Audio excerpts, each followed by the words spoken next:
would like to submit a story, topic, or have any other inquiries, please email submit@skibanewsnation.com. Also, you can email Jeremiah Skiba personally at jeremiah@skibanewsnation.com. Also, email Jake personally at jake@skibanewsnation.com. If you want to write us a letter, send us something, help support us, or just say hi, please send your letter to Jeremiah Skiba, P.O. Box 560-271, The Colony, Texas 75056. If you write us a letter, I'll do my best to write you back.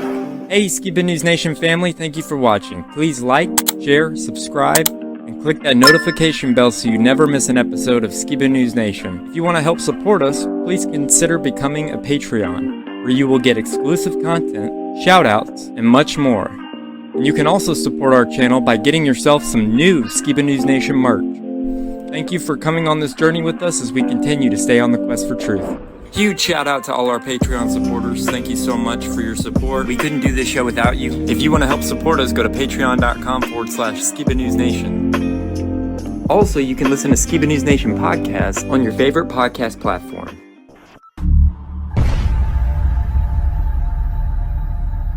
What it costs. I want to know what the truth is. And I hope that people, my son, anybody, if my name comes up, whether you like me, whether you agree with me or not, at least you could respect the fact that he's on a quest for truth. He's on a quest for truth.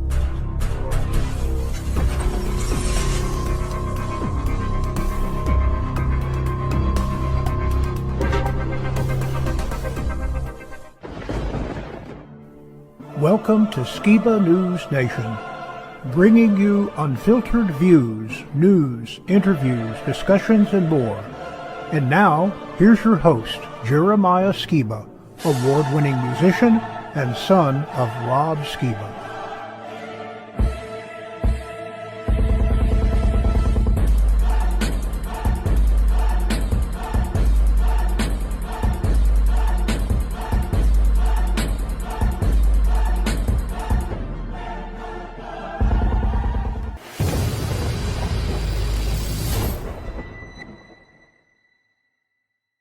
Hey Skiba News Nation family, welcome to episode 72 of Skiba News Nation, your weekly source of the latest news, controversial topics, conspiracies, forgotten history, and so much more. I'm your host, Jeremiah Skiba. Now before we dive in, first I want to say thank you to Laura for sending me this really cool The Earth is Flat t-shirt. I wore this when we met Eddie Bravo, and he loved it, so I just wanted to let you know that if you want a shirt like this, you can get it on Etsy at Lavender Blues Market. That's their channel name. Now I want to share this video that my beautiful girlfriend Lindsay sent me from her school that she teaches at, and let's just play this clip.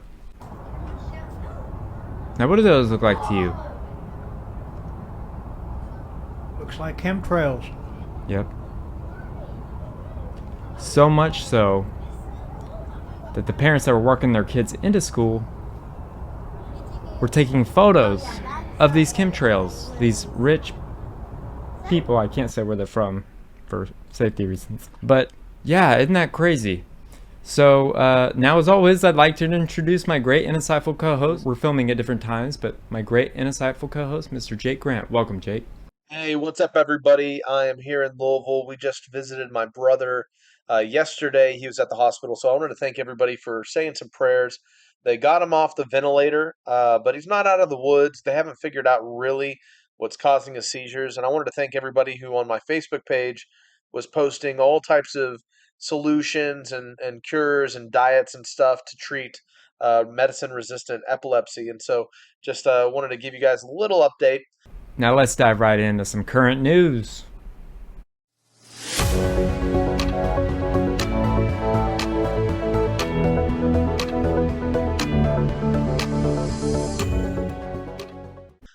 This week we have some interesting stuff that has come around after that big flat earth debate that Jeremiah and I covered earlier this week.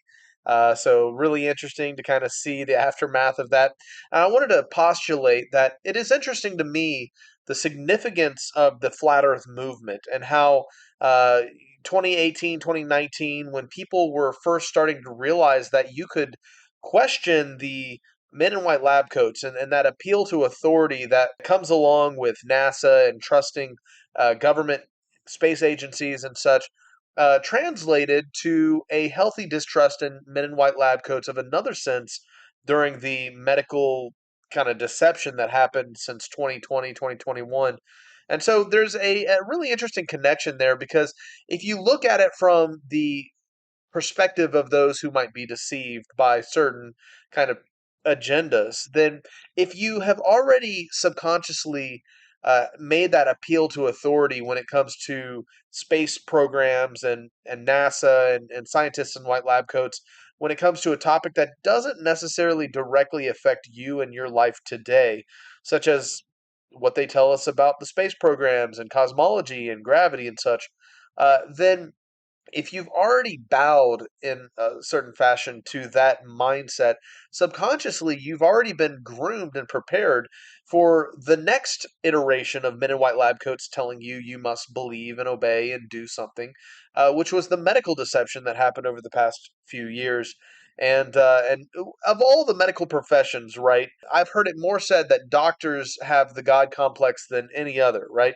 And so, whenever we talk about this kind of preemptive grooming that happened to the populace of the world when it comes to space programs and scientism, right? It has prepared us to be more willing to bow to the appeal of authority that comes from these men in white lab coats pushing medical experiments because we've already started the process in kind of removing our personal responsibility to question the things that we're taught in the classroom regarding cosmology. And those guys are wearing the same outfit as the guys pushing the stuff that they want to experiment on you with. So I thought that was really interesting. Here's a funny meme. Everyone watching, the best that I can do is turn Dean Odell's mic off, kick him out of my church, and remove the debate off my page. And so, the reason I'm talking about this starting off our news segment is because it is big news that a megachurch pastor would debate cosmology, on his platform. Now, they've since removed the debate. It is available in many places. We covered a good 2 hours of it. We didn't share the full event. It was just 4 hours of discussion and sophisting. I just can't sit through that whole thing. But I did want to share this recording from after the debate of Dave Weiss interviewing with Jeranism Trey Smith, who is a great, prolific conspiracy video maker and documentary maker. And some of the things that they talk about is really interesting. It's a great after the event clip, and I wanted to share it with you guys in case you had caught the debate and you missed this. But yeah, let me talk to Trey. Where is Trey? And MC Toon was really there? Here he is. Hold on. Oh, yeah. I sent you a picture. Yeah, I thought maybe you photoshopped I it. forgot to tell you. Here's Trey Smith. This is Jared. Trey, man, I love your stuff, man. I've been watching your stuff on dinosaurs for a long time. Really good stuff. Well, thank you very much, man. Either thank you very much or I'm sorry to hear that. No, it's good stuff. I mean, I've been trying to tell people for the longest time what's going on there. Quite a this was quite a thing tonight. So Darren went back to the ball after this. He's a baller now. Well, I tell you, so we're here. I tell you, this was pretty intense what went down tonight. So did seem intense. Trey, are you flat Earth? Well, I'm still looking at it. Okay. So come on my show. We'll talk about it. Yeah. Well, I tell you what. Here's what I think, guys, is that we've got some. This was actually just a really fun event to watch, and I really recommend it. Dave's got a big smile on his face. So there was a debate tonight between Dean Odell and Greg Locke at Greg Locke's church, and I really recommend people just go watch that and enjoy it. They called the cops on us too. The cops came to what? Everybody. Yeah, he called the cops. What was security? I videoed it. Like the security surrounded the stage, in like bulletproof vests. Oh my goodness! And then they called the cops. Like 4 cop cars came and they kicked us all out. Who was there? That why was Greg saying at the beginning that there was people there protesting or something outside? I didn't see that. He said somebody didn't want them to be there or something. Well, the event was packed, and it started pretty well, and I I just I there you, you know so my, um, well I'll tell you this. Why don't you just go watch the actual debate? Okay, we'll do Did that. We watched it. He live Yeah, streamed the yeah, whole thing. yeah. No, I know, but it's so He's telling anybody that's thinking about watching it. He's just saying go watch it. It's a good yeah, discussion. yeah.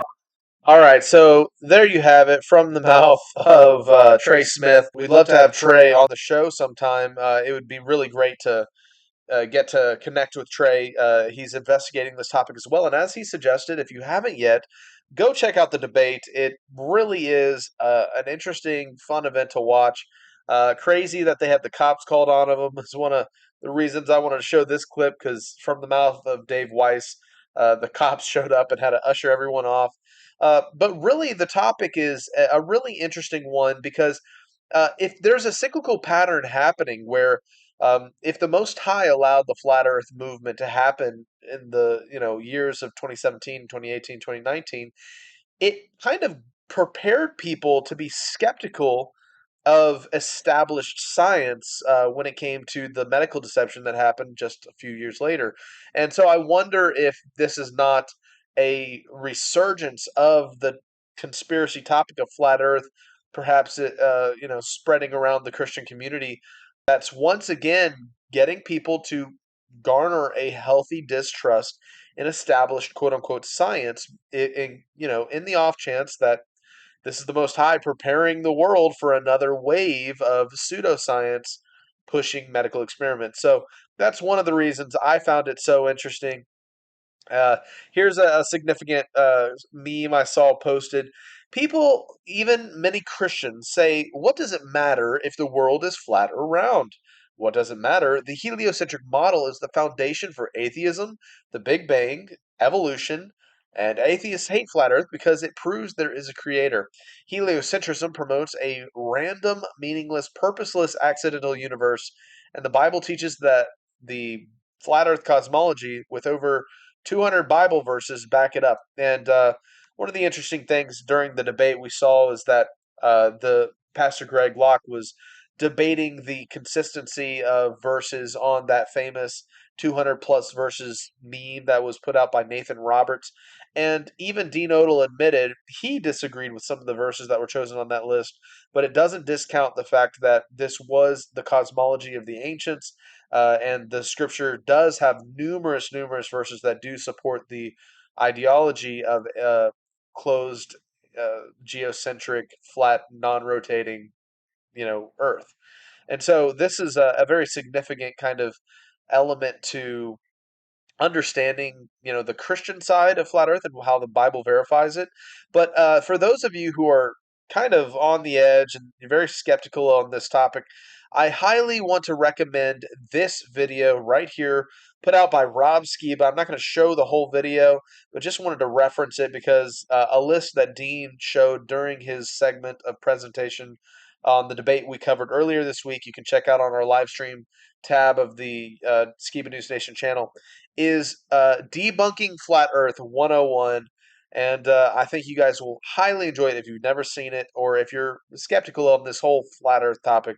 So let me show you. Okay, so here's the video right here. It's Debunking Flat Earth 101. You can check it out over on Rob Skiba's YouTube channel. It's dedicated to those who wish to debunk Flat Earth, and there's at least 12 things you need to know before going into such an endeavor.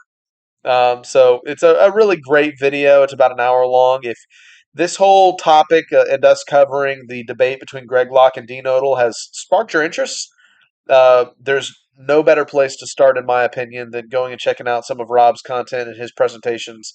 And you should start with this one, in my opinion, Debunking Flat Earth 101. So here's a picture for you. Same brainwashing, different generation. We have a picture of the moon landings, and then, of course, fake X, right? You know it's real because of how fake it looks, according to Elon Musk. Well, after recent rocket failures, we have Elon Musk going into a nihilist kind of spiral. We are microbes on a dust mote in a vast emptiness overwhelmingly dominated by the sun. Somebody commented, "Homeboy upset his rockets, can't get him back to the moon." And I thought that was funny because really, if you think of uh, the logical worldview, once you accept the globular heliocentric model and how we're just, evolved rock dust, it really you enter into kind of a nihilistic view of reality, and it's really depressing when you think of if we're just this lonely, beings on this rock hurling through space in infinite void, right? And yet, what we see presented with biblical cosmology and flat Earth is that the Creator is much closer, and reality has much more of a significance and purpose than what we've been taught in this classroom. Here's some interesting news. The British Army considers lifting 300 plus year ban on beards to attract recruits.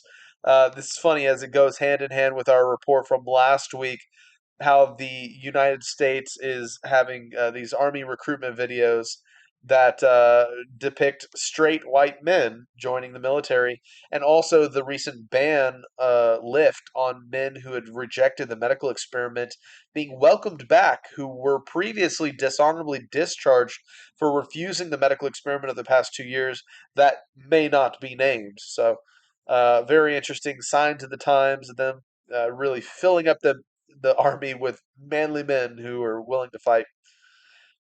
Here's a post by Owen Benjamin. Of course, I'm not going to say the language in case they're in, but it makes a good point. I think two things can be true at the same time.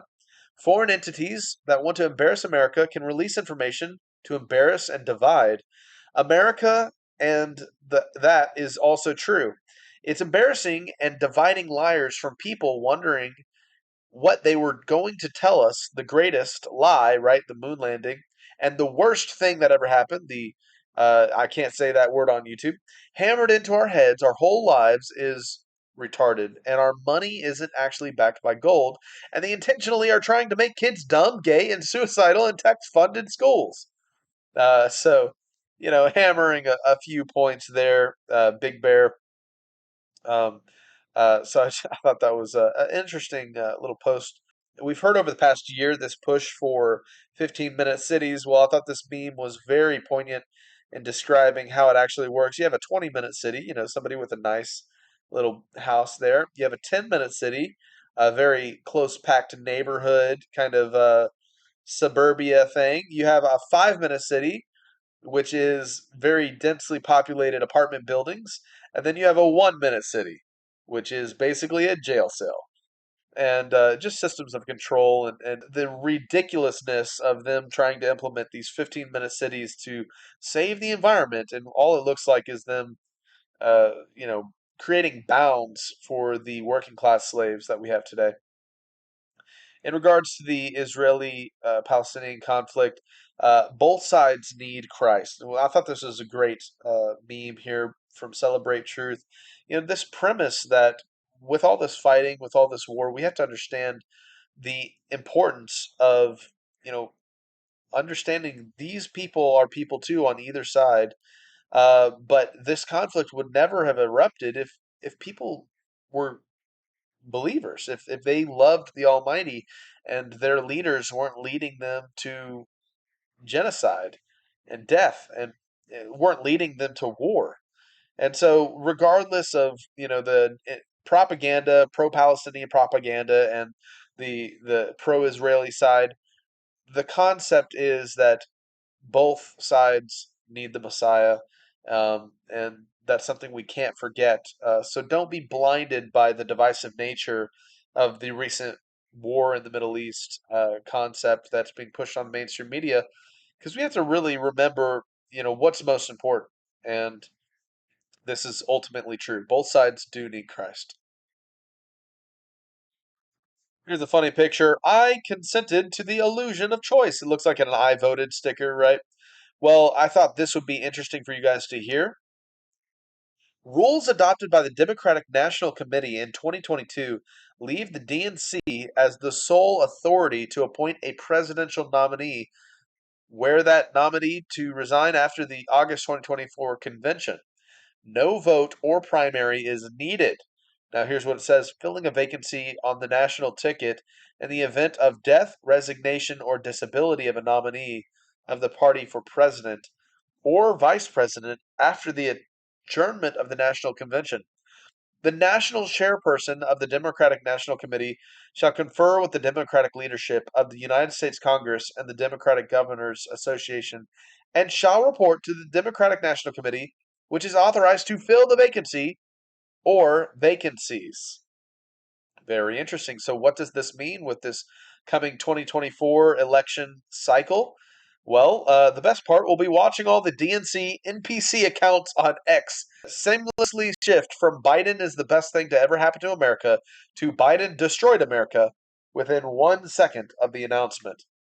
And how is this related? That at the DNC in Chicago next August, they're giving the nomination to Joe Biden.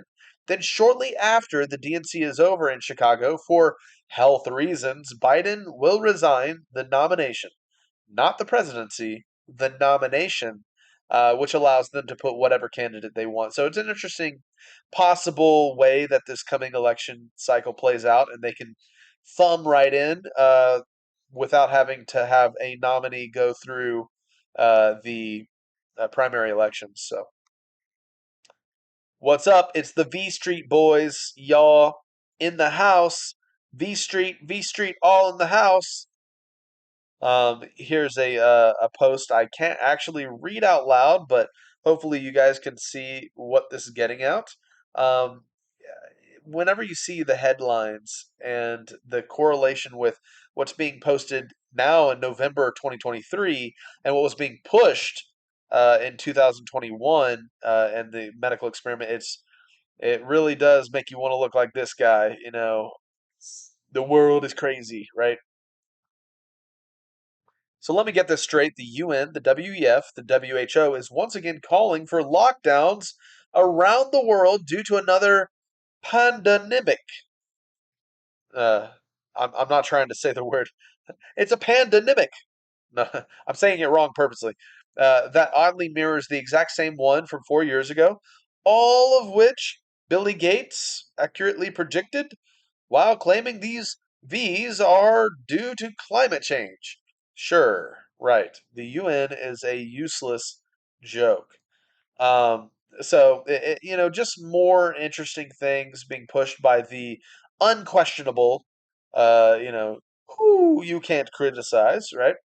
Um, well, here's a interesting video next, which is the truth about hip hop and how the CIA has used the hip hop industry to fuel and funnel people into the prison systems. Check this out. All right, this post says, developing. I'm not the only person who admitted that hip hop was infiltrated by the CIA with the approval of Democrats. The black community has been a tool for the private prison systems that liberal politicians and liberal music executives benefit from. If you take away the history and culture from black Americans and replace it with the propaganda from the CIA, you will have the problems that we are witnessing in the black community. So check out this clip, which really is revealing about the truth about hip hop. Depicted in hip hop music? What if I told you that some of the biggest music companies are in cahoots with private prison owners? And that the rap music we listen to is not only meant to entertain, but to verbally and visually support criminal behaviors that funnel disenfranchised people into these private prisons? Lastly, what if I told you I have proof? In 2012, Core Civic, formerly known as Corrections Corporation of America, the biggest name in the private prison industry, contacted 48 states offering to buy their prisons. One requirement of eligibility for the deal was particularly strange: an assurance by the agency partner that the agency has sufficient inmate population to maintain a minimum 90% occupancy rate over the term of the contract. Wait, dragon? What? What kind of legal and ethical measures could be taken to ensure the maintenance of a 90% prison occupancy rate? Now let's work together to connect these things. I'm sure you're a smart person. It won't be long. Let's do the work. In 2012, a mere 232 media executives were responsible for the intake of 277 million Americans, controlling all avenues necessary to manufacture any celebrity and spark any trend. Time Warner, as the owner of Warner Brothers Records, can not only sign an artist, but since they're also owners of Entertainment Weekly, they can also put an artist on the cover by next week. You think you choose what you listen to, but do you?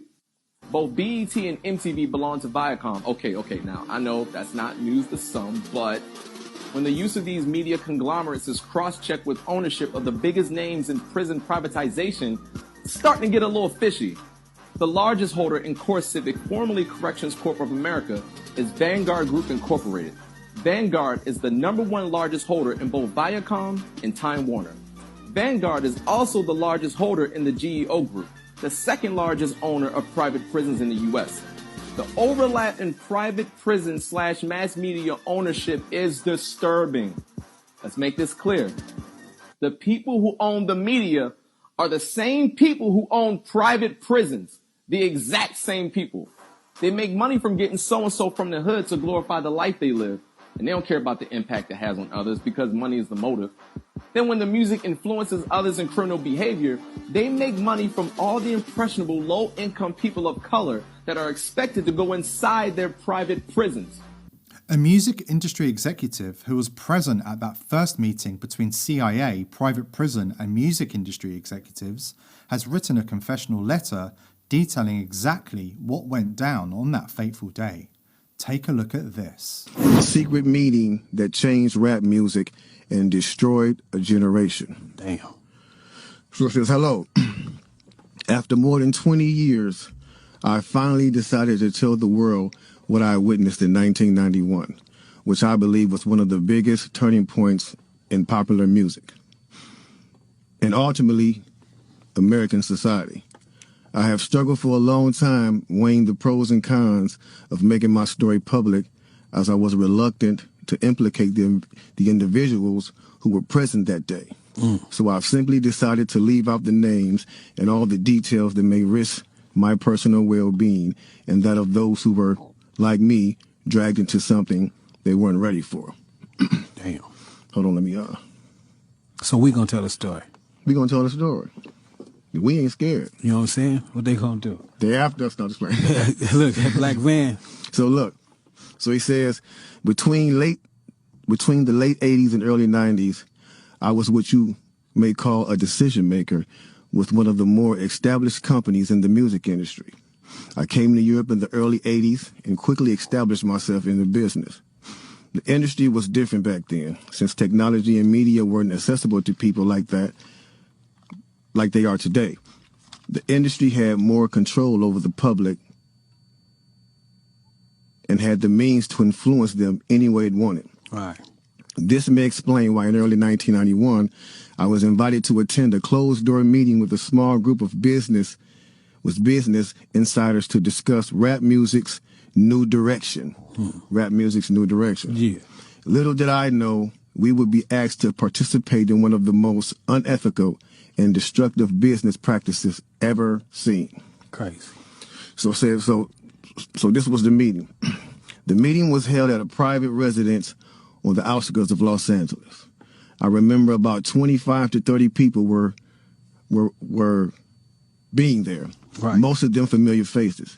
Speaking of those I knew, we joked about the theme of the meeting, as many of us did not care for rap and failed to see the purpose of being invited to a private meeting to discuss the future of hip-hop. Talk to him.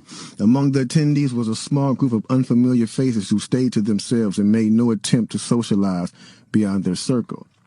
Based on their behavior and formal appearances, they didn't seem to be from our industry. Our casual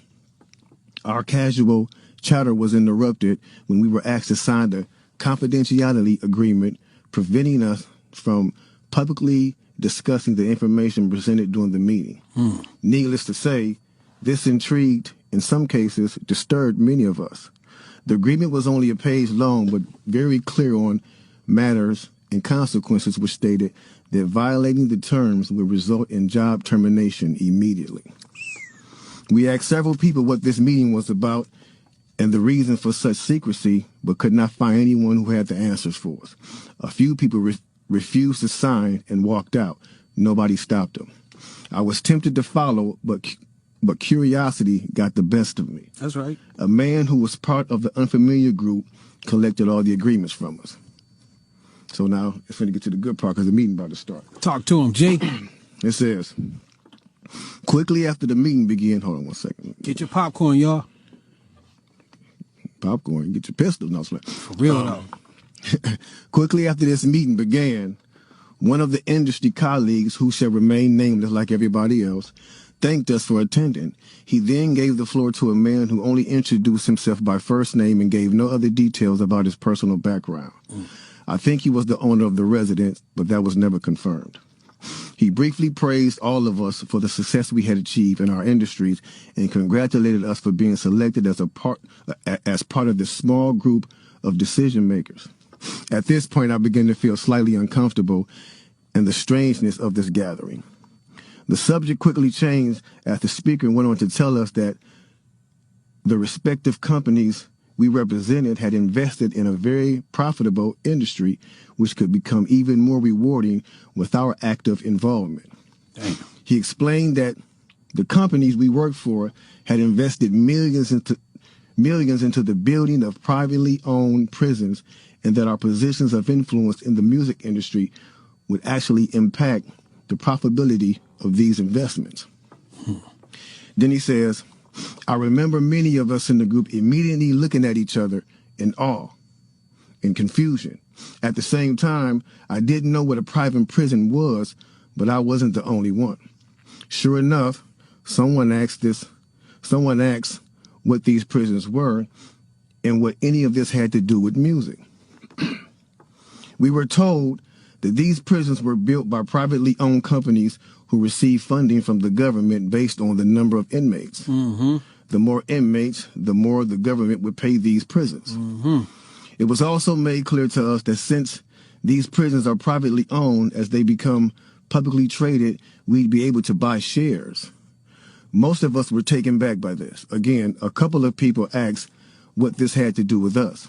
At this point, my industry colleague who had first opened the meeting took the floor again and answered our questions.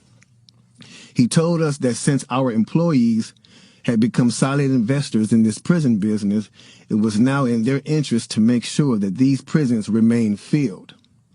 Our job would be to help make this happen by making music which promote criminal behavior, rap being the music of choice.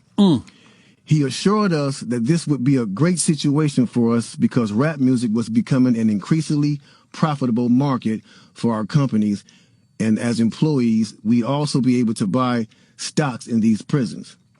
Immediately, silence came over the room. You could have heard a pin drop. I remember looking around to make sure I wasn't dreaming and saw half of the people with dropped jaws. My daze was interrupted when someone shouted, "Is this a fucking joke?" At this point, things became chaotic. Right. Two of the men who were part of the unfamiliar group grabbed the man who shouted and attempted to remove him from the house. A few of us, myself included, tried to intervene.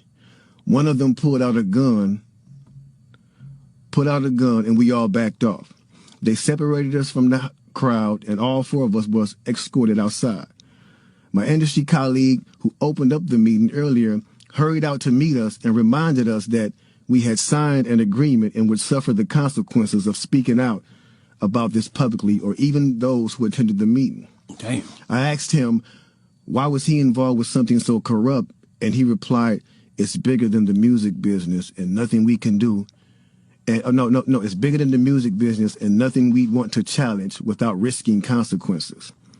We all protested as we walked back into the house.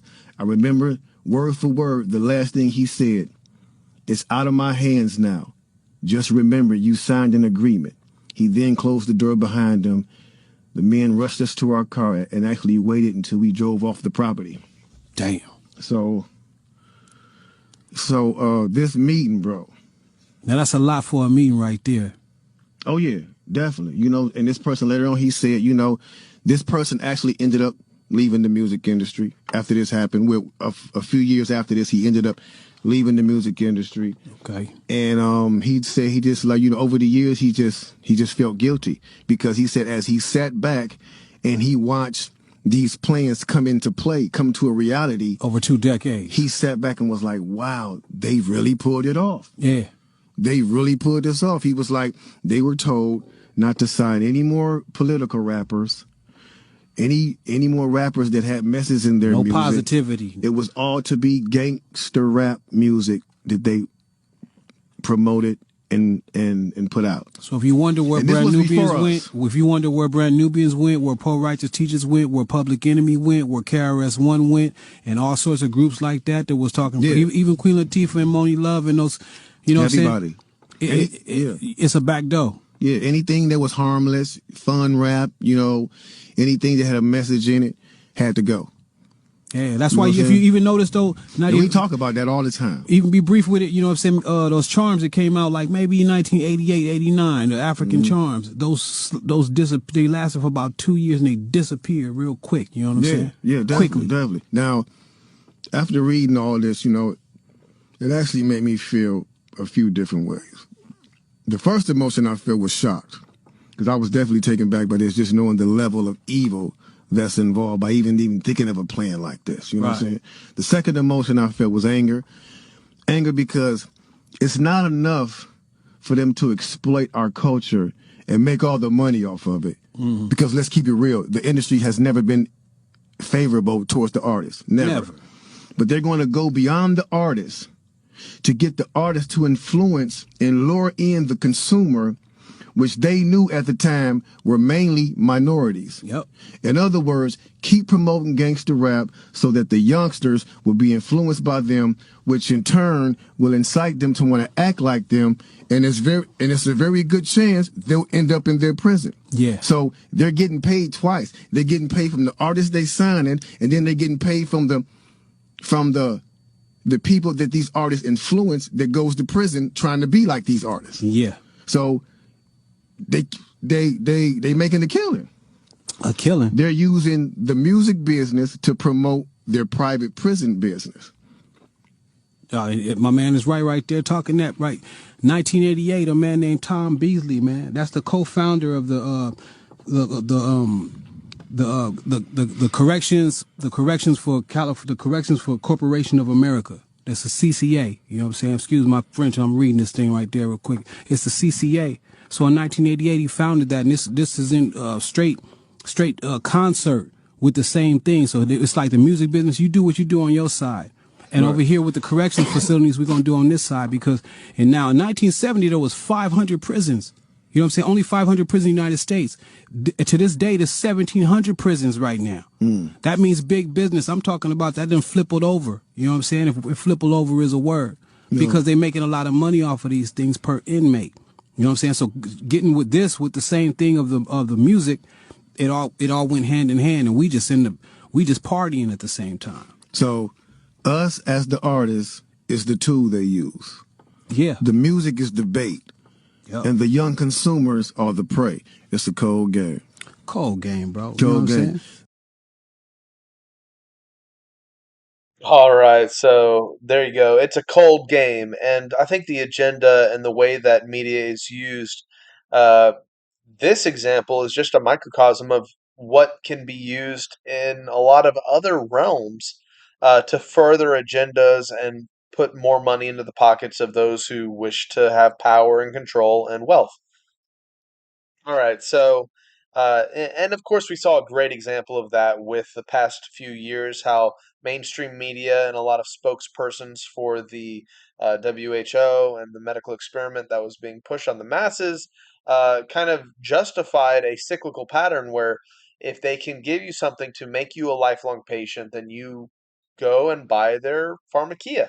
And you know, you can see how it's a cyclical pattern. And that's why I wanted to share that video breaking down that testimonial of rap executives kind of plotting to funnel people into the prison systems, because it's operating in very much the same fashion in this different example, in a comparative fashion with what we saw over the past few years. But here's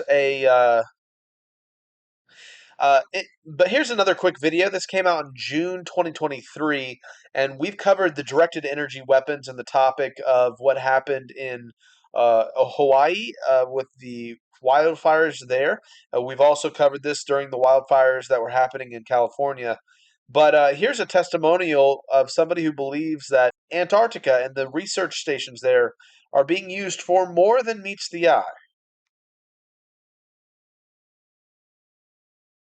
Verbiage of the treaty, so I'm very happy that you're giving me this attention and this information attention because it needs to get out to the world. I will start, since we have to be brief. I have already given all pertinent information and supporting documentation to the Senate Intelligence Committee and ARROW. They informed me that all of my information will be recorded for public record and shared with Congress. It is that important. In 2010, I was selected to go down to the South Pole Station in Antarctica for an entire year by Raytheon Polar Services as an employee of a third-party contractor for the National Science Foundation. I functioned in a dual-role capacity as a tradesman and a firefighter. My responsibilities required me to be more informed than most of my crew and offered me complete access to the facilities. What I learned from this unique experience needs to be shared with the entire world. The technology at the South Pole Station certainly can do what it is presented as its primary purposes, and unfortunately, much more. The Ice Cube neutrino detector is presented as a passive listening device for the purposes of the science as presented. But I'm going to skip right through the chase, folks. I have provided documentation that proves that the 5,160, what they call DOMs, that are embedded in the ice can actually transmit at 2,047 volts each. That gives us a long list of things to consider. It is effectively a multifaceted directed energy weapons platform that I will list rapidly a few things that it can do. Vehicle detection. We're learning that these off-world craft, on-world craft, ours or other nations, are also emitting neutrinos. So this makes the South Pole Station effectively an air traffic control station for this new level of equipment that nobody's discussing. In addition to the ability to detect neutrinos and the exotic vehicles, I have provided documentation that shows that this is also a system for faster than light communications. In the past, Gary McKinnon has hacked NASA, found the off-world fleet, the list of captains, and it's apparent that if we have faster than light vehicles moving throughout the system, we're going to need faster than light communications. This is that facility. Unfortunately, I have other bad news. The season that I was there, 2010 to 2011, we converted from construction to operations and maintenance in both the elevated station and the detector array. Unfortunately, when they first fired it up, that was when we had the earthquakes in Christchurch, New Zealand. There was 2 incidental shots before they were able to target it correctly. This is an earthquake generating device as well. This is the weapons of war that we have to deal with now and what Raytheon's hiding. There's an ELF system at the South Pole Station that when I arrived, I was told it was off, dismantled, and completely defunct. In my work, I will rapidly just tell you, I had to figure out the circuitry for certain other repairs, and I found that this system is in fact completely energized, up and running, and being utilized with the other systems for nefarious purposes as well. The Atmospheric Research Observatory is in what we call the clean air sector. I witnessed myself a very powerful green laser shooting out of the top of this facility into the cosmos. This, I believe, is a secondary form of long-range communications and or a defense system. I am not saying that we need to be scared of anything that's out there, but please understand the military-industrial complex is happy to invest all of your money in alleviating their fears. A question of power comes into play for all of these facilities that are present. I assure you, I knew what was going on. I knew the load demands of the facility, and all of these new items exceed the demand for the systems that I was presented. I am doing due diligence and research. I believe there is either a secondary power supply there that is either nuclear, that was there prior to the start of the Antarctic Treaty, which prohibits such things, and or that there is some sort of exotic power supply system there that just is not in the verbiage of the treaty, so it negates the responsibility to the parties involved.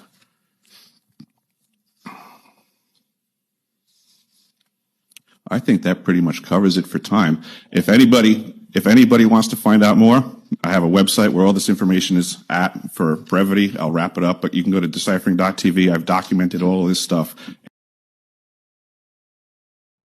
All right, so very interesting to say the least. If not the global shilling and the pro-alien agenda aspect of his, presentation, but rather the use of these bases as directed energy weapon battery points, so to speak. And if they're shooting beams, as he witnessed up into the sky, I can imagine they'd be, possibly shooting into high altitude weather balloon type, satellites that could be then directing them to places on Earth. Yeah, I don't know how it works, but let's just say there's more to meets the eye to this whole Antarctica conspiracy than people like to admit. And finally, I know I'm not doing an extensive news breakdown this week with all the stuff happening with my brother. I didn't have a chance to prepare a really in-depth, long news segment. Hope some of these videos and memes were interesting to you guys. But I did want to read this post that Robbie Davidson shared on November 12th, and some stories that I actually had missed that perhaps would catch your attention if you wanted to do further research. It's a top 10 list, and it says lawyers recently call for criminal charges against Dr. Anthony Fauci. Black Lives Matter leader stands behind the January 6th prisoners and endorse Trump. A new preprint study finds billions of residual DNA fragments in C19 mRNA vials. Vivek Ramaswamy calls Joe Biden a puppet live on national TV. Demand for unviewed sperm soars as birth rates continue to decline. And this goes right in hand with the clip that actually got our YouTube channel struck 2 weeks ago, which was the clip featuring a German scientist talking about how it's going to be important to know who your children procreate with in the future in regards to this topic. Here's number 5. Popular natural health products become the latest victims of Trudeau's Canada. Right hand in hand with 7 carcinogenic and genotoxic food additives banned in Europe are commonly used in the U.S. Schools start conducting sudden cardiac arrest screenings as heart attacks surge among children. I wonder what could be causing that. A Nobel Prize winning drug with anti-cancer effects is now quietly under attack. Slightly reminds me of the Gershom program. And number 1, the EU Parliament and member states reach an agreement to induce a CCP-like control measure for Europe. Do not comply. Very interesting. So if any of those caught your attention, of course, worth looking into. But some stories over the past month that I actually had missed that he had mentioned in that list there. Very interesting.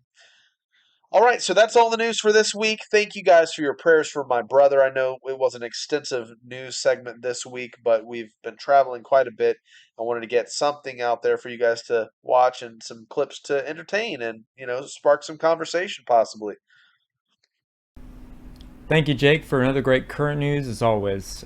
Now I want to show you guys something really cool. It's a refraction kit that my dad made that proves that the Earth is flat from your living room. So check this ad out.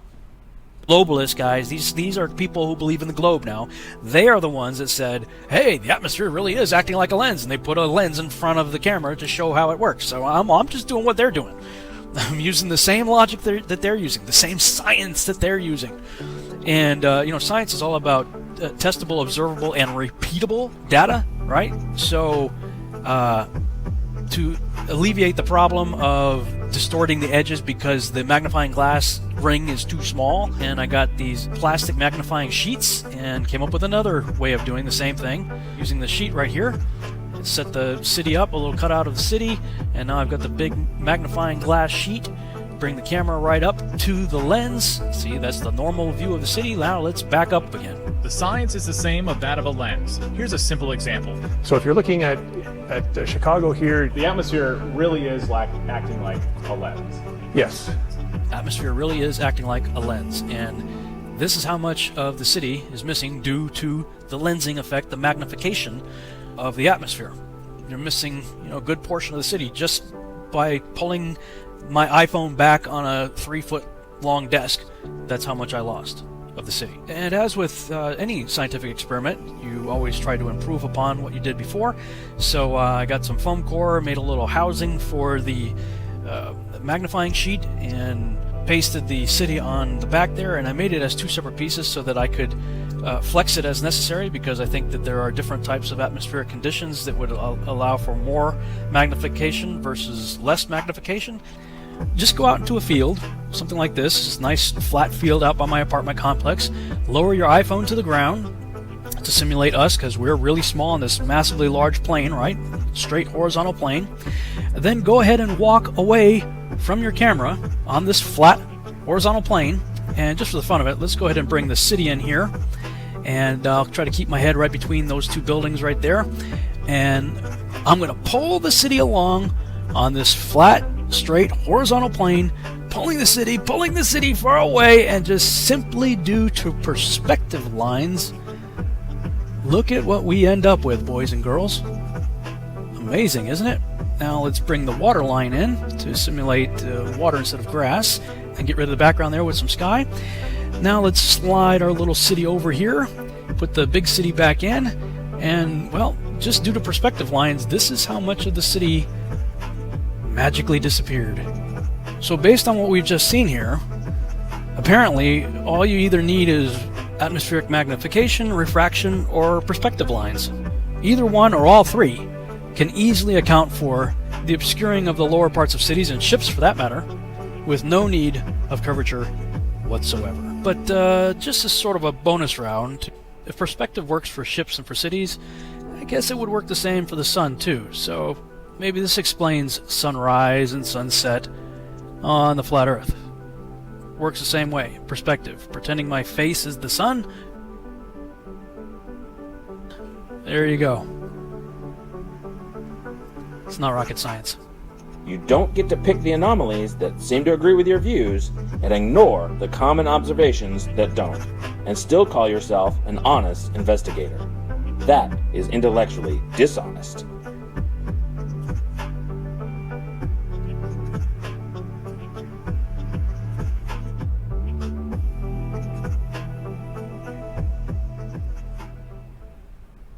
I don't know about you, but every time I hear his voice, I start to get emotional, and I'm trying to hold myself together. But you can get yourself a Rob Skiba refraction kit. I'll leave the link down in the description, and you can prove to your friends that don't believe that we live on a plane that the Earth is actually flat. So it's about that time for an all-new OPA'S Corner. Take it away, Opa. The following presentation may contain way too many cat jokes. Viewer discretion is advised. This presentation is rated CJ. Cat jokes. Parental guidance suggested. Mein Hut, der hat 3 Ecken. 3 Ecken hat mein Hut. Und hat nicht 3 Ecken, dann ist es nicht mein Hut.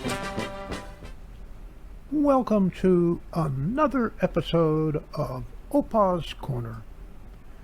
This week, let's start off with some interesting signs. Clapping is literally hitting yourself because you like something. That's true. People write congrats because they can't spell congratulations. That's funny. Roses are red, that much is true, but violets are purple, not freaking blue. I like that one.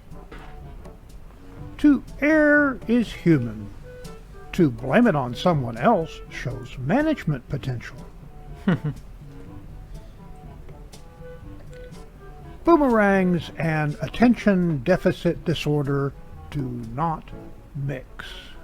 No, they do not. Feeling good about yourself? Have a kid draw a picture of you. Do dogs see police dogs and think, oh no, it's the cops? That's a good. That's funny. I wonder. I have a pen that writes underwater. It can write other words too. I named my dog 6 Miles so I can tell people I walk 6 miles every day. Kind of sounds like a Norm joke. Honestly, my biggest fear about becoming a zombie is all the walking. Home is where the dog hair sticks to everything but the dog. And the cat hair, for sure. Every disaster movie starts with the government ignoring a scientist. That's true.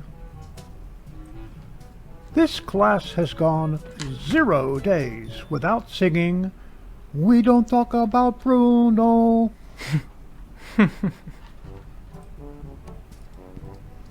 Police toilet stolen. Cops have nothing to go on. Fuel dock. Absolutely no smoking. Fire plus fuel equals kaboom!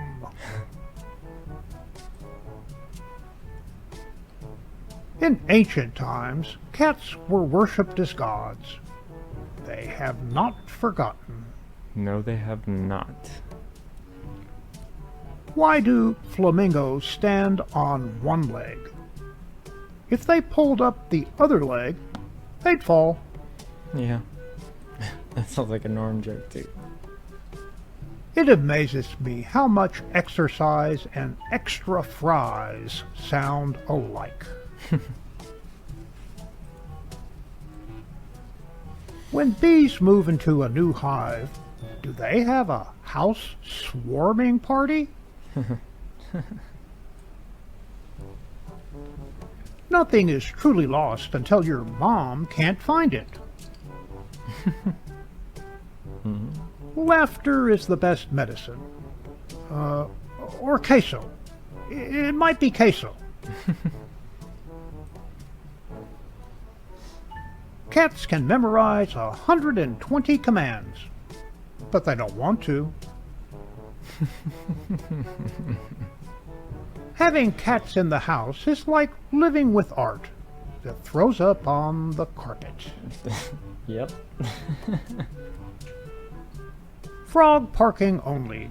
All others will be towed. If your car is running, I'm voting for it. I want to grow my own food, but I can't find bacon seeds. What happens if you get scared half to death twice? This is my step ladder. I never knew my real ladder. My wife said I never listened to her, or something like that. I checked into the Hokey Pokey Clinic, and I turned myself around. Is there ever a day that mattresses are not on sale? That's a good point. And now for the funnies.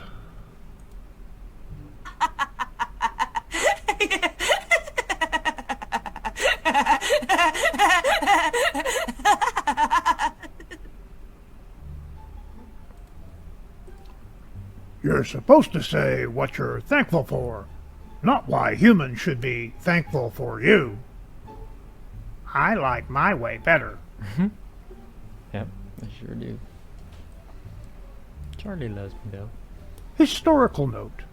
For many years, until they became truly nasty, Vikings would plunder, loot, and then egg the houses of coastal villagers.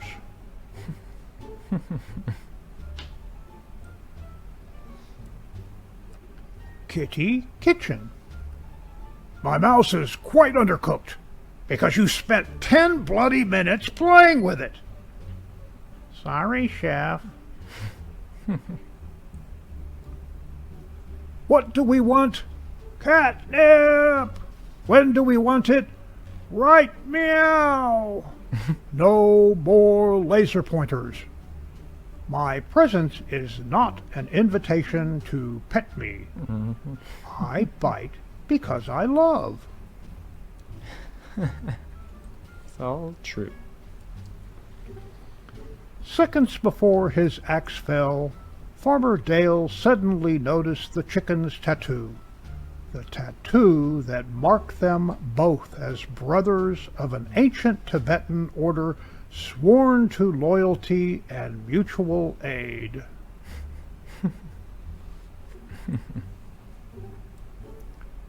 Department of Redundancy. In.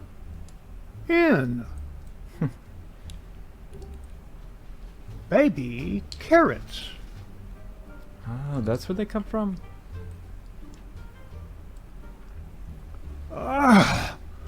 Should this make my bread hurt?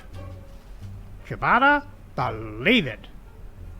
We told you if you didn't slow down, you'd get grain freeze.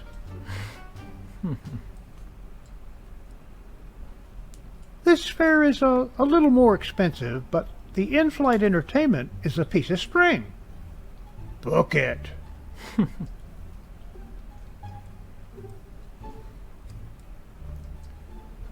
Sorry, I think you're looking for Nome, Alaska. Is that a place in Alaska?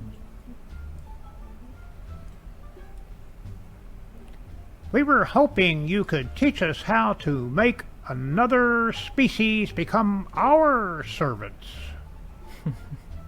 That'd be their kind of animal. Let the waters part. Huh? That's sad but true. You're home early. That's why I don't put Nimrod boners up. Come on, guys. Someone be brave and solve it. Because he killed him. I can't go in there, Bart. Some fellow in there and I are wearing the same kind of hat.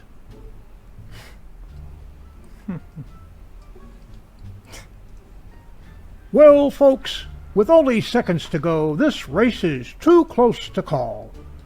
But it's a sure bet that one of these athletes is quite literally just a hop, skip, or a jump away from victory.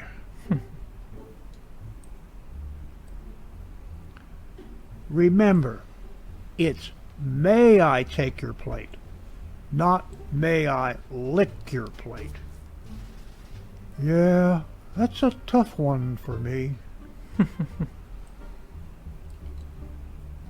I'm way behind schedule. There are boxes to sit in, wrapping paper to lie on. I haven't even knocked down the tree yet. The holidays are so stressful. The first draft. They are endowed by their creator with certain unalienable rights. That among these are beer, barbecue, and blowing stuff up. Nailed it.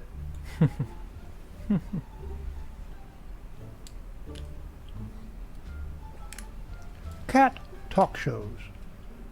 Well, Mr. Movie Star, we found a YouTube video from your humble beginnings. It's titled, oh jeez, Fat Tabby Stuck in a Hamper. Roll it.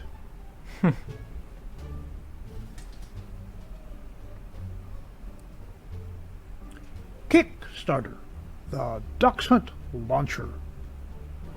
Get up on the bed, the table, the counter. The sky's the limit. I am so funding this.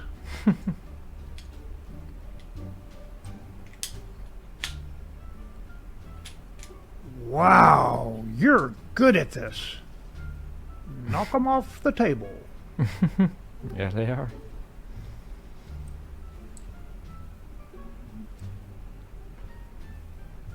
ZZ Top. It's probably pretty accurate about today, too. This snow globe is beautiful, shatterproof, and makes a satisfying thud when it's shoved off a shelf. It's a perfect gift.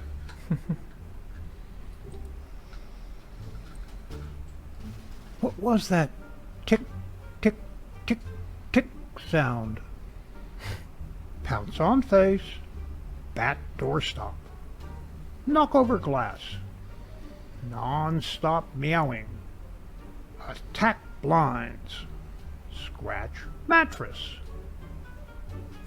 My cats have one that says all of the above. You were attacked by a raccoon? Being feral is so dangerous. I once got my tail stuck in a vacuum cleaner. Don't be desperate, Clyde.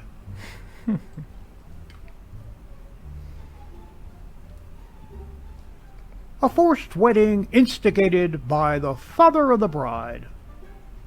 What is a squirt gun wedding? Correct.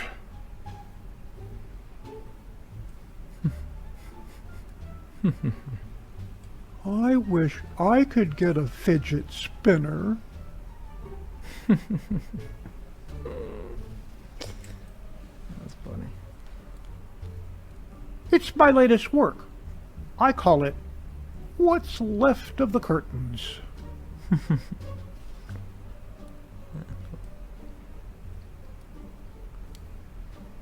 What happens when everyone stops sitting? What will you do?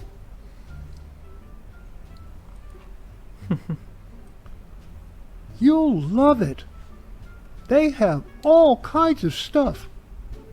Dead birds and beyond. Gift card.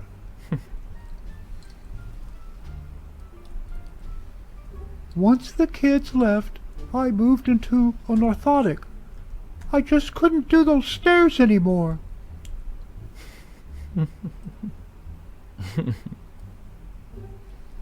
Looks like your whole dinosaur system is wiped. You really should have invested in some anti-meteor protection. How do you feel about upgrading to Mammal OS X? Even though it's flat. Oh, yes. Yesterday, all the humans would be gone all day. Now it's like they never go away. Oh, I believe in yesterday. The Eagles perform their hit, Lion Eyes. So she tells him she must go out for the evening to help a lioness who's feeling down. But he knows where she's going as she's leaving. She's headed for the cheetah side of town.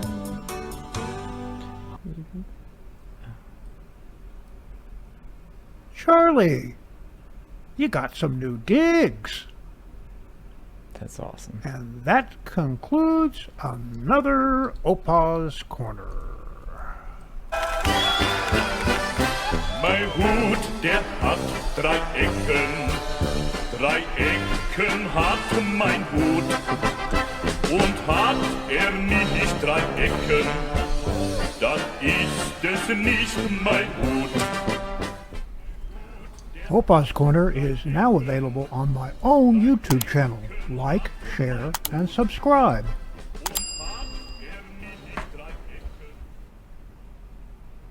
Opa, that was another great Opa's Corner. I love when you make fun of Christmas and all these pagan holidays and stuff, but I'm almost positive now that cats don't believe in pagan holidays. They don't believe in Christmas, because what's the first thing they do when they put up a Nimrod boner tree? Knock everything down. Knock it down. They're saying, no, this is wrong, humans, but nobody listens but us. But anyways, now a word from our good friend and sponsor, JJ. Are you tired of living in constant pain? Do you feel like you've tried every CBD product on the market with no relief? Look no further than JJ's Natural CBD Rub. When I was diagnosed with degenerative disc disease, this was the only product that completely took my pain away. Working with JJ has been a dream come true, and his products have completely changed my life. Don't just take my word for it. Visit JJ's website, jjcbdrub.com, and read hundreds of testimonials from people whose lives have been changed by all of JJ's amazing products. And now, as a Skiba News Nation exclusive, you can get $50 off a 3-pack special of JJ's Natural CBD Rub by texting CBD to 920-382-7720. Don't suffer in silence any longer. Take control of your pain today with JJ's Natural CBD Rub. Again, text CBD to 920-382-7720 for an exclusive discount and start feeling the relief you deserve. The links are in the description below. Now, seriously, I can't recommend JJ's CBD Rub enough. I've tried everything, really. Just like that I had said, I tried everything. Tried chiropractic medicine, which I heard is a pseudoscience, but who knows. I've tried, real doctors, but CBD is something in it, something in JJ's that really amplifies the pain relief. And I'll play this ad till the day I die because I love this stuff, and you guys should definitely try it if you're living in pain. So it's time for some history.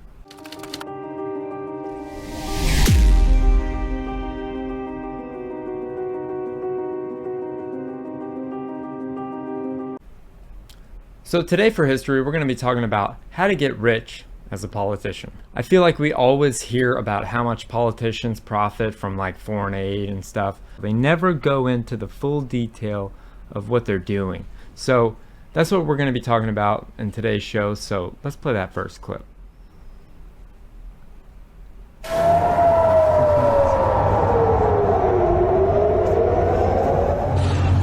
With tensions rising around the globe, the president will make a direct plea to the American people, saying there's an urgent need to keep money flowing to Israel and Ukraine. He can't seize his neighbor's territory and get away with it. It's as simple as that. And they're going to stay the course. They're going to continue to provide military equipment so that Ukraine can defend itself and its territory and its freedom, including additional resources that the Congress is going to give me today of $13 billion more.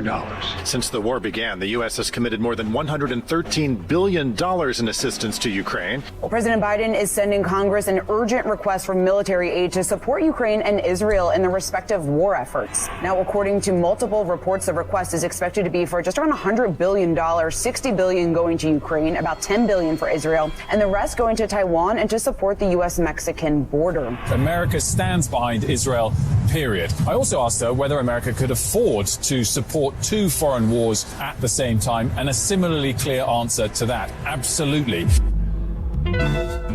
So you're a politician and you have a problem. You only make $174,000 a year. You're basically in poverty. I mean, come on. Your salary is even less than what the average doctor makes in the US. And they're not saving the country like you are. As the savior of the nation, you need to be paid handsomely. But how are you gonna do that? Well, even though you may not have a big salary, what you do have is insider knowledge and influence. Now all you have to do is learn how to monetize that influence. Because listen, there is no guarantee you're gonna be in office forever. So you've gotta make the most of your time and power. You gotta milk it for all it's worth, like these public servants. If these guys can go into office broke and come out multi-millionaires, why can't you? And one of the best tools at your disposal that you can profit from is foreign aid.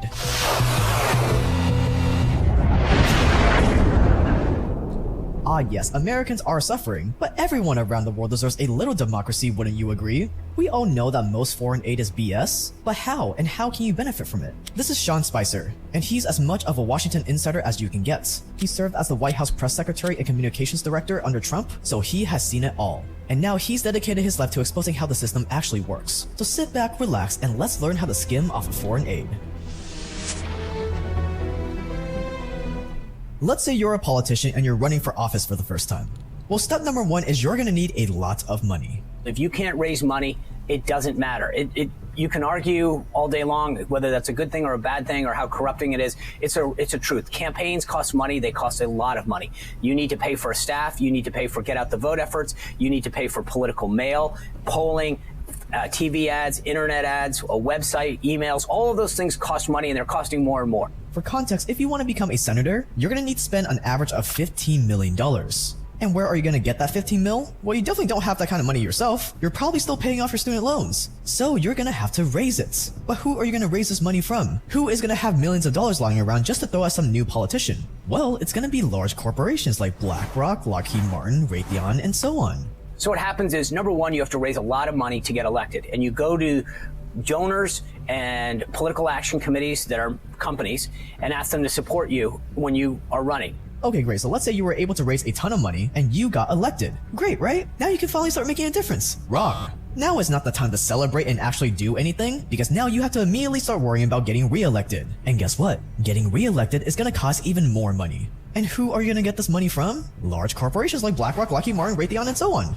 Now, if you get elected, then you become even more dependent on them. Why? Because it's not just your own reelection, but as you want to climb the ranks in Washington, D.C., well, hey, I want to get on this committee. I want to become a chairman on this committee. Well, you know, the more you help your other colleagues and help the team out, that's going to be seen as a positive for you. So what do? You want to raise more money. You want to give more money to the party, to the leadership, to your fellow colleagues, all of that stuff. And so what does that mean? That 2-3 nights a week when you're in Washington, D.C., you're raising money, you're hosting fundraisers, you're attending fundraisers for somebody else. It is a unbelievable, critical component of being in office and getting in office. Because guess what? If you want to raise more money from the same people, you're gonna have to start returning some favors. You're gonna have to show them some results. Taking money from donors is kind of like if you were to run a startup and take money from investors. Now you gotta answer to your investors. You gotta answer to your figurative board of directors. If you're in office, unless you plan on retiring, getting reelected is probably your top priority. How do you get reelected? One, you make sure that you keep the folks that elected you to know what you're doing, that they're happy, they think that you're accomplishing stuff. Now, hopefully, in many cases, those issues align, that something that you supported, people who agree with your position are backing you. So it's not as corruptible as like, I'm going to flip my position because you gave me money. Usually people who agree with you on a particular position want you to stay in power so that they'll support you. So if you believe, let's say that you are a big hunter and a big supporter of the Second Amendment, well, then you're going to go to the NRA, U.S. Concealed Carry Association, and people who support Second Amendment rights and say, hey, would you be willing to continue to donate with me? Could you have a fundraiser for me? Could you send out a solicitation for me? But it is a constant battle once you get in office to raise enough money to stay in office. And so you are constantly thinking of the people that supported you, and there's no question about it. And what is the one thing that all the biggest corporations and defense contractors that donate to politicians all want? They all want more foreign aid. So they profit off of foreign aid. Yes, we may be suffering here in America, but that's not what's important. What's important is that we help these other countries instead of our own. They'd much rather help other countries than our own because they make money. And OPA always taught me when I was a kid that you have to take care of your own problems before you can help somebody else with their problems. But we're not doing that as a country. I feel like our leaders are not doing that. It's just crazy. I mean, step number one of becoming a politician is you have to have a lot of money. $15 million or more. And who decides to fund that are these big corporations, because they know that they could put you in their back pocket. They can use you like a puppet. So, I mean, that's one of the reasons why I respect Trump, is because he paid for every campaign with his own dollar. And nobody told him what to do. Whether he was right or wrong, he did it by himself. He didn't have to bow down or take a knee to anybody that was trying to tell him what to do. So that's probably the main reason I love Trump. But anyways, now let's play the second clip and then we'll talk about it.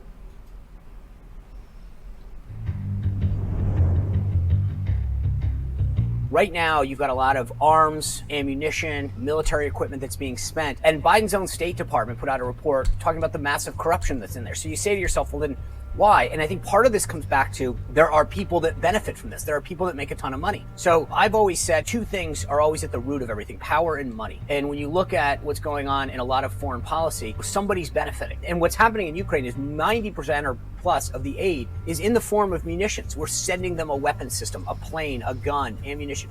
Well, who's making that? The defense industrial complex. Somebody back here, a defense contractor, a munitions supplier, is making it. America has sent more than $75 billion in aid to Ukraine since the war began. More than 60% of that has been in the form of weapons, or money specifically earmarked for buying weapons and military supplies. And who's manufacturing all these weapons, ammo, and equipment for Ukraine? Why, it's the American military industrial complex, of course. Lockheed Martin, Raytheon, Boeing, and so on. The same thing with Israel to some degree. We're supplying things for their Iron Dome. We want them to have the weaponry. In Ukraine, we're sending a lot of stuff over there. And then, by the way, dirty secret, we've got to resupply it here. So if we send them 10 guns, right, somebody built and spun those, but then we've got to fill the coffers with 10 more guns. Somebody's making money off of that. And that's where, the dirty little secret is somebody is benefiting. The more foreign aid America sends to Ukraine and Israel, the more money American defense contractors stand to make. So if you're looking to get campaign donations from a powerful donor like Raytheon or Boeing, well, they are only going to support your cause if you support their cause. I mean, these folks, the military industrial complex, spends a lot of money making sure that members of Congress that are for them stay in office. So there's two things. One is direct contributions. The other thing is they employ a lot of people, and they can inform those people who's been friendly to them. So if you have a job at Boeing or Lockheed Martin or wherever, and you're being told, hey, Congressman X or Senator Y has been particularly helpful to us, they're good for us, they're good for your job, well, guess what? That ensures that they get to stay in office. So they do everything from direct contributions to making sure that the employees, their families, their communities, everybody knows who's been helpful to them as a company. Your job, your future, your lifestyle relies on their success. In the 2022 election cycle, Lockheed Martin donated nearly $4 million to the campaigns of dozens of Congress members. If they're voting your way, if they're supporting the policies, if they're advancing the legislation, or they're getting the appropriations for the things that your company, your industry cares about, you're going to want to see them stay in office. What does that mean? It means that you're going to host a fundraiser for them. You're going to attend a fundraiser for them. You're going to do what you can to make sure your employees know that.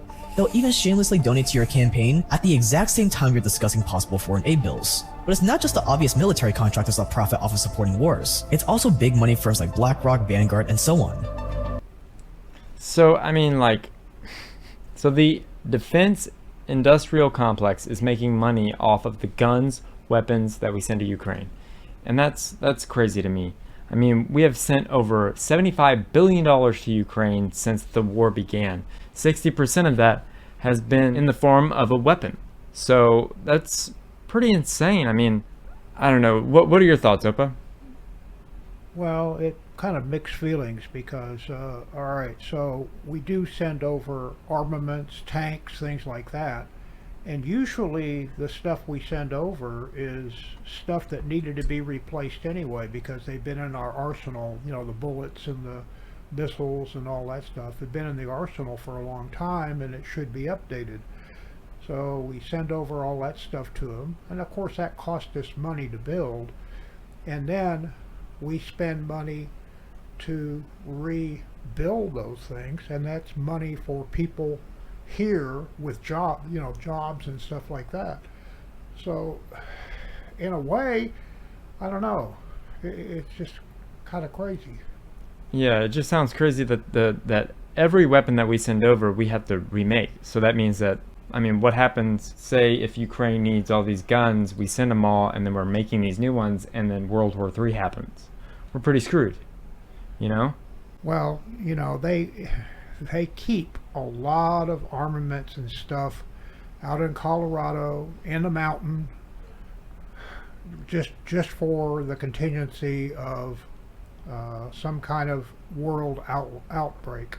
But you must admit that they do control these politicians, and they say, "Oh, I'll scratch your back if you scratch mine." Yeah, that part now is a little criminal. Yeah. So okay, now we're gonna get into what I call poor voters, rich politicians, and this is clip 3. So let's play this last clip.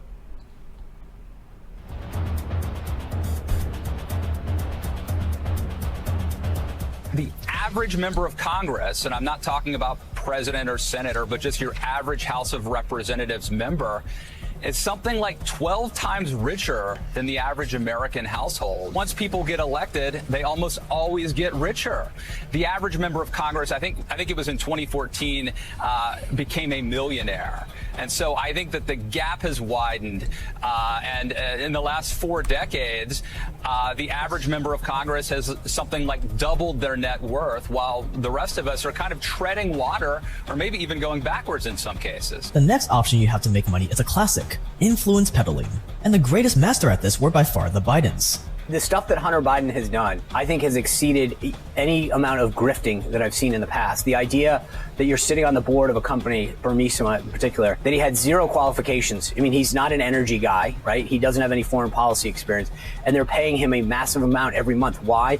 They admit it. It was a grift. They knew that his father was vice president at the time, and they're putting him on the board. Then he's getting all these contracts from China, etc. Yeah, there's no question. That is the definition of influence peddling, that this is what they were getting for. They make no bones about it. And then you can also use your position of power to get better loans or access to capital that the pledge would never be able to get. Take Joe Biden, right? He's been in government for 50 years and suddenly he's got a couple $1 million beach house. Well, how does that happen? You know, I wrote a book called Radical Nation where I talk about his brothers and, you know, they're getting loans that none of us would ever qualify for. And so you can they use their access, not just them, but sometimes family members, to get access to capital and funding that the normal person wouldn't. Access to capital and loans. Are these banks or these lenders doing that because they know they might get some ancillary benefit from giving them the money? 100%. Of course they are, right? They know who regulates them. They know who passes legislation and laws that affect them. So there's no question about it. And I mean, this has been going on for, you know, and once in a while, Congress will try to strengthen its ethics rules and police itself. You read story after story of politicians who got sweetheart deals, sweetheart loans. And it's not just the number. There are times when you would wonder, how could someone qualify maybe for a loan of X amount that they wouldn't normally based on their salary or their assets? And well, gee, just so happens they're on the banking committee. And of course, there's the stock trading. And then you've got a lot of members of Congress in the last couple of years who've got busted trading stock. So, you know, it's not insider trading per se, but there is an aspect of it where if you know legislation is going to affect a particular industry or there's going to be a regulatory action, and you could go out and buy that stock because you know that a committee is going to investigate something, there's going to be fines. You can bet on things that you know are going to go up. And you've seen Congress try to police itself. There's an act called the Stock Act. But for a lot of these guys, they're able to make investments and do things. And if not them, then maybe their wife, maybe their kid goes out and makes an investment or does something that benefits the family. And obviously, if you think about it, that person have access to information that none of us do. They know what the government's going to do that might adversely help or adversely hurt or help a company or an industry because of an action that the government's going to take. So if you know that, well, then you go out and you make the right bets and boom, suddenly, you know, your $10,000 becomes $50,000, the 50 becomes 100, and the 100 becomes $1 million. And you go from, you know, someone coming into Congress that didn't have that much to walking out doing pretty well. With so many ways to make money, if you play your cards right, you too can walk out of public service as a multi-millionaire. And being that Congress are the ones that write the laws, there is no chance in hell they're ever gonna try to fix any of this. So really, the only way to stop any of this, the only way to stop all this grift, corruption, all this stock trading, is to simply have term limits for Congress people. After all, we have term limits for the presidents, why don't we have term limits for everyone else? If you could only be in Congress for maybe 5 or 10 years, instead of decades like today's career politicians, it would be impossible for them to accumulate all this corrupt wealth. But is there even a slight chance we will ever get term limits? You know, I don't. In this debate, they talk about whether or not it's even ethical to limit who people can vote for, and whether or not Congress would ever actually police themselves like this. So another way to stop this corruption is exposing these sick people. I mean, so let this sink in for a second. The average member of Congress is 12 times richer than your average American. And then in 2014, the average member of Congress were millionaires. Does that not blow your mind? How are they making this money? And then the influence peddling sounds familiar. Sounds like Hunter Biden, right? And that's a really good example of America's favorite crackhead that none of the fake news wants to call him a crackhead, but he is. Hunter Biden and the rest of the Biden crime family. Now, before I move on, what are your thoughts, Opa? Because I know we have very different political views. I'll just say it at that, but I will also say we still love each other. Like, we could argue, but it's in a peaceful manner for the most part. Well, I think the statement that term limits will eliminate them, the corruption and what have you, I'm not sure that's totally accurate because... But it could help. Yeah, it could help. It could help somewhat. But the thing is a lot of these guys make money after they leave office. They get on board of directors. They get on speaking tours, dinners, things like that. Or your son sells a $500,000 painting who's never painted in his life. This kind of sounds like a money laundering scheme to me, but yeah. If you guys want me to go deep into the Biden family, the Biden crime family, I will totally do it. I have one ready to go. But anyways, what were you saying, Opa? So anyway, what I was saying is that yeah, if they have an infinite term that they can have, well, which they do, not infinite, but you know, a long term. Yeah. They can make a lot of money, and in a shorter term, they still will make money, but not as much. So I don't think you're going to do away with it, but you're certainly going to minimize it. And still, you've got the corporations or whatever are still going to be influence peddling. They're going to want whoever they're going to give money to for the campaign to give something back to them. Well, unless we get somebody else like Trump, like Vivek Ramaswamy, who I've invited on the show. And you're more than welcome if you ever see this, Vivek. We would love to have you on. But he would fund his own thing, and it's like people like that would be great leaders. Yes, but understand that the president can only do certain things. Yeah, it's Congress that creates the bills that pass the bills, and the president can either sign or veto them, and he can also say, hey, look, this is what I want to do, but he has to convince Congress to do it. So he has some power, but he doesn't have all the power. The power is still within Congress and senators and the House of Representatives. Yeah. So let me know what you guys think at home in the comment section, and yeah, if you want me to expose the Biden crime family, I totally will. Now that's all I got for history, and I purposefully made it a short history today because there's a brand new segment, and I'm very excited about it, and it's where we'll be reacting to really cool, really strange, really creepy, really weird, real-life TikToks. And before we play it, I just want to give a shout-out to a personal friend of mine named Zach Lewis. He puts together all of our Skiba News Nation TikToks, and he's amazing at it. And he's a part of the Skiba News Nation team, and I consider him a part of our family. If you are on TikTok, he has a very big following, and his videos are for communities just like ours. Like, you guys would absolutely love it. And all the videos that you're about to see are from him. So go check out his channel. His handle is @zlewis7770. So everybody go check him out. And so with that being said,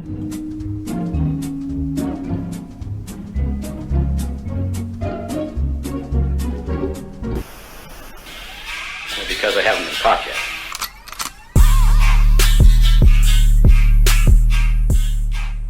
but what do you think of that intro? That's cool, man. Yeah, I think you'll like this. So let's go ahead and get into it. Tell me that this doesn't look like Tinkerbell. Oh, but that's Tinkerbell. Look at the other bugs around it. There are other... It's not a bug. I thought it was a bug, but it wasn't.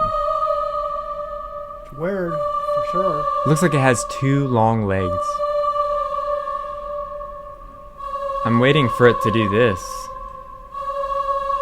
Or... That's Tinkerbell.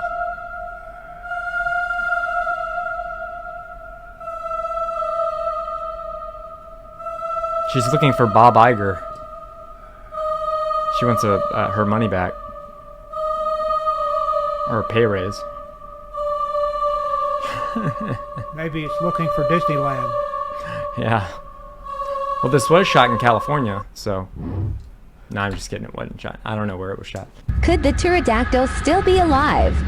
Look at that thing, Opa. That's from the 1800s.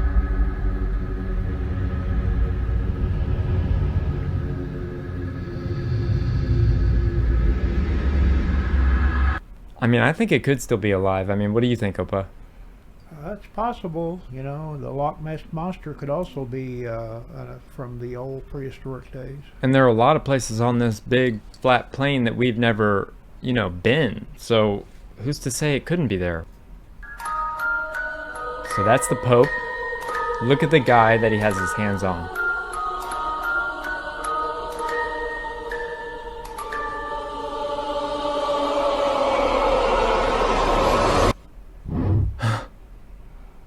What just happened? I mean, but I've seen the same thing when I saw this man lie, Benny Hinn. I mean, it's the same thing. They're all like starstruck and they're acting for the Pope. I mean, that's what I think. But you guys let me know what you think in the comments.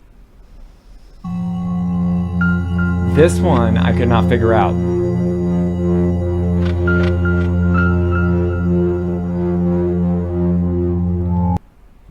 How is that possible, Opa?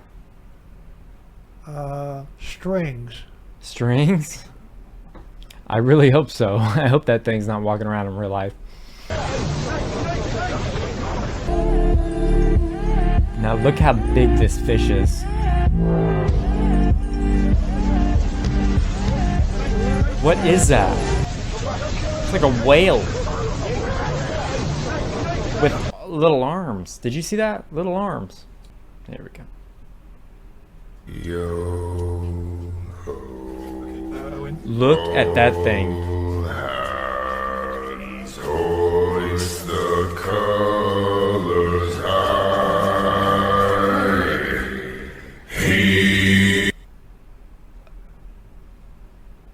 That thing has arms. That thing has arms. What is that, Opa? Let me know what you guys think that is. That's pretty crazy.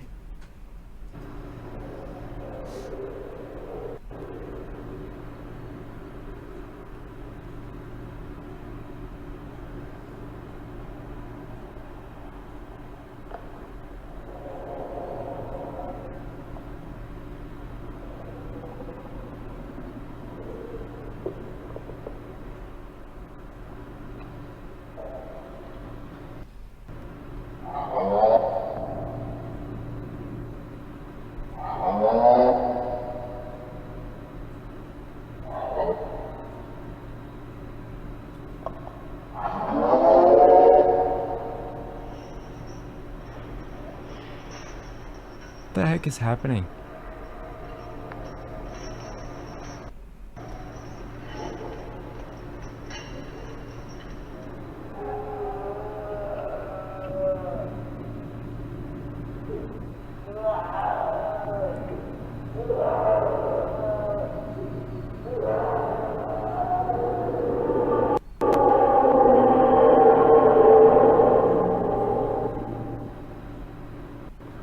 Is that a hole? I guess. Reminds me of a sci-fi movie I've seen.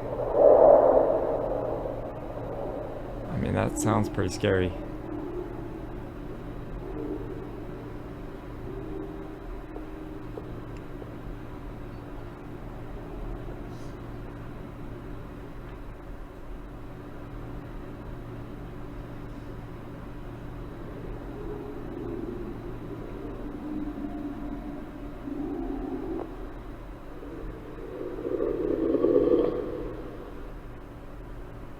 So it's when you touch it?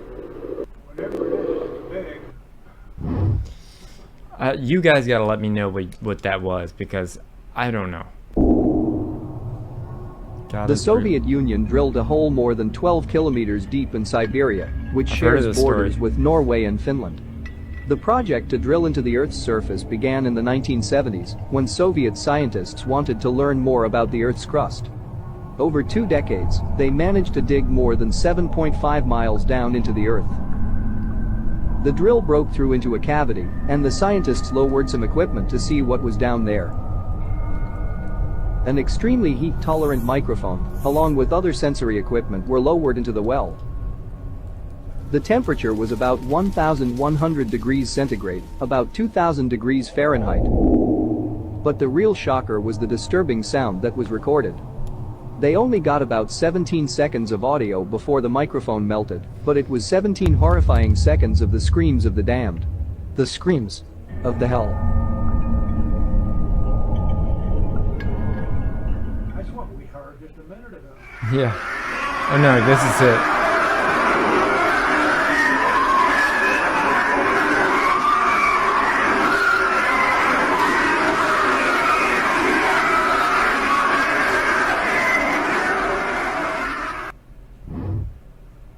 Pretty freaky.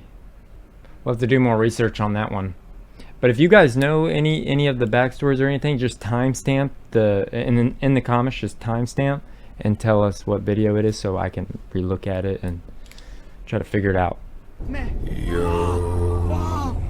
I really hope those are flying monkeys. Please be flying monkeys. Hands, hoist the colors high. Heave ho. Were those pterodactyls or flying monkeys? I don't know.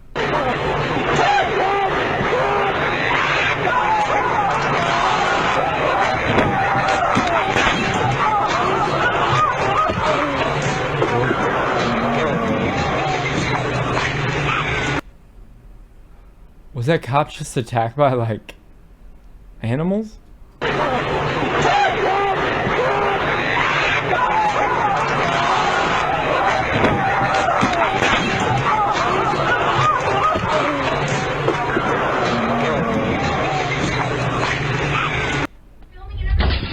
Oh. Paige! Paige! Paige! Oh, shit. Oh, Paige! Look at me. I really hope that's clever editing, because that's some scary stuff.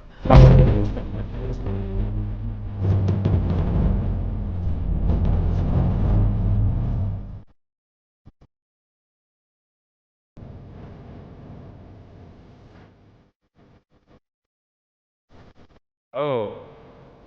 Mermaids.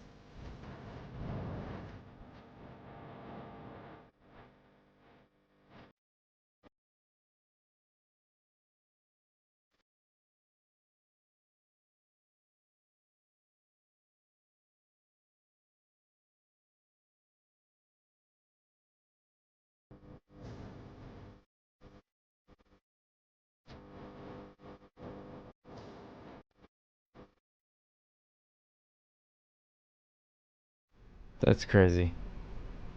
I've always wanted to see a live mermaid, but at the same time, I've heard that the old legends are that they would try to sing to get the sailors to come off, like Peter Pan. But I mean, we've seen mermaids at like Ripley's Believe It or Not and stuff, and I've always wanted a Fiji mermaid, but I know what it is. I know that it's a fake, but I don't know about the full human skeleton one. Like, that's pretty crazy. Well, they could construct that too, but yeah. So this is Opa's Corner last week, and every single one of the cats came from other rooms, all to watch. Charlie loves Opa's Corner. Look at him. He loves Opa's Corner. Is it your favorite, Charlie? Yeah. So they don't get offended by the cat jokes. They love them. they loved it.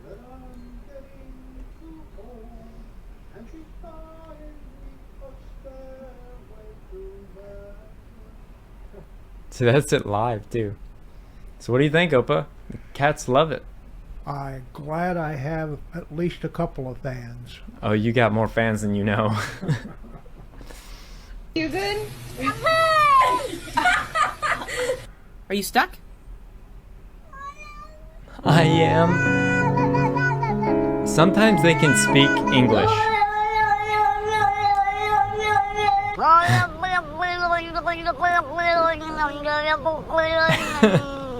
Hey.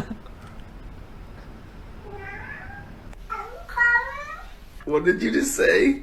Hello. Hello. Whoa. Hello. Hello. Say yeah.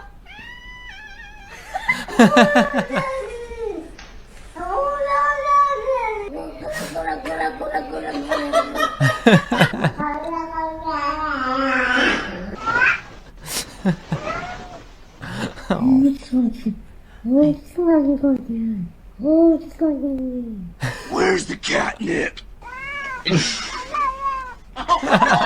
Is your food bowl empty? You're adopted. So I think that was the last one, and thought I would end it with a funny one. So I hope you guys enjoyed our new segment. Yeah. So Jake, you got some memes for me, I hope? Meme me up. I know you're a little younger than I am. I've adopted the attitude of the great Negro Leagues, went on to become Negro.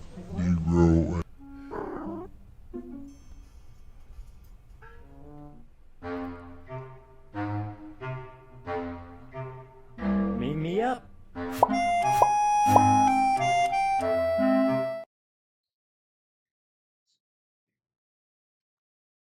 All right, guys, here's some funny memes for us. Check this out. Parking available in empty spaces only. Opa seems to find some of these hilarious, just redundant, funny, pictures of things out there in meme land. Here's one for us. The pharmaceutical industry does not create cures; they create customers. A little bit of a shocker to some people, unfortunately. I want one of these. A beautiful teepee house. Uh, yeah, I could see myself chilling out in one of those for a couple weeks. Here's one, a quote from Jim Carrey. I think everybody should get rich and famous and do everything that they ever dreamed of so they can see that it's not the answer. There's an emptiness sometimes that these celebrity types and very rich people experience because they can have everything they ever wanted, but unless they have the important thing to fill that soul hole, it can be a pretty depressing life. Here's a funny breakdown of the evolution of the American family through all the agendas, right? The American family plus contraception is just the American family, but with a few less children. Plus abortion, you have one less baby in that equation. Plus divorce, you have a father alone with a son. Plus gay marriage, you have two fathers, and and all of that equals confusion. Think I'm a girl. Oh man, what a well put meme there.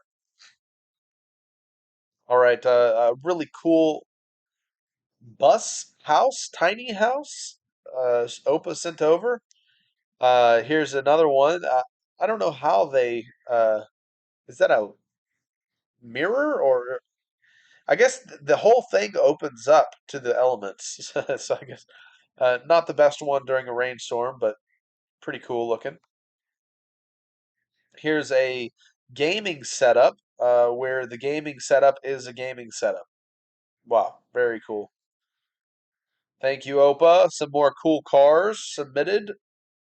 Oh man, what a trip that thing is. That doesn't even look like something drivable. I mean, it looks like a Jetsons vehicle is what it reminds me of. And of course, here's a starfighter being transported down the highway. Watch out, wide load. Oh, that's super cool. And here's one free guitar, no strings attached, just in case you were wondering if there were any. And and here's one final one for us this week. A great reminder: Thou shalt not be biblically retarded. Just as Jim Carrey was talking about in that meme, people have that emptiness even though they're seeking and have all this money and, fame and prestige and whatever. If you don't find, the food for the soul as laid out in the scriptures and your pursuit and your relationship with the Almighty, it's a pretty depressing life. But anyways, guys, thank you so much for tuning in. That's all the memes for this week, and please forgive my a little disjointed presentation format here. And thank you everybody for praying for my brother. And we're still on the pursuit of learning what is actually causing his seizures, and hopefully they'll find the cure soon. So, until next time, everyone, thanks for watching. So Jake, thank you for another great current news and memes as always. Opa, thank you for another great Opa's Corner. And I hope you guys enjoyed today's episode and the new segment and the history segment. So we just hope you enjoyed the episode and all. So never quit fighting, let no man deceive you. Thank you for coming on this journey with us as we continue our quest for truth. Subscribe and stay tuned. If you would like to submit a story, topic, or have any other inquiries, please email submit@skibanewsnation.com. Also, you can email Jeremiah Skiba personally at jeremiah@skibanewsnation.com. Also, email Jake personally at jake@skibanewsnation.com. If you want to write us a letter, send us something, help support us, or just say hi, please send your letter to Jeremiah Skiba, P.O. Box 560-271, The Colony, Texas 75056. If you write us a letter, I'll do my best to write you back. Hey Skiba News Nation family, thank you for watching. Please like, share, subscribe, and click that notification bell so you never miss an episode of Skiba News Nation. If you want to help support us, please consider becoming a Patreon, where you will get exclusive content, shoutouts, and much more. And you can also support our channel by getting yourself some new Skiba News Nation merch. Thank you for coming on this journey with us as we continue to stay on the quest for truth. Huge shout out to all our Patreon supporters. Thank you so much for your support. We couldn't do this show without you. If you want to help support us, go to patreon.com/Skiba News Nation. Also, you can listen to Skiba News Nation podcast on your favorite podcast platform.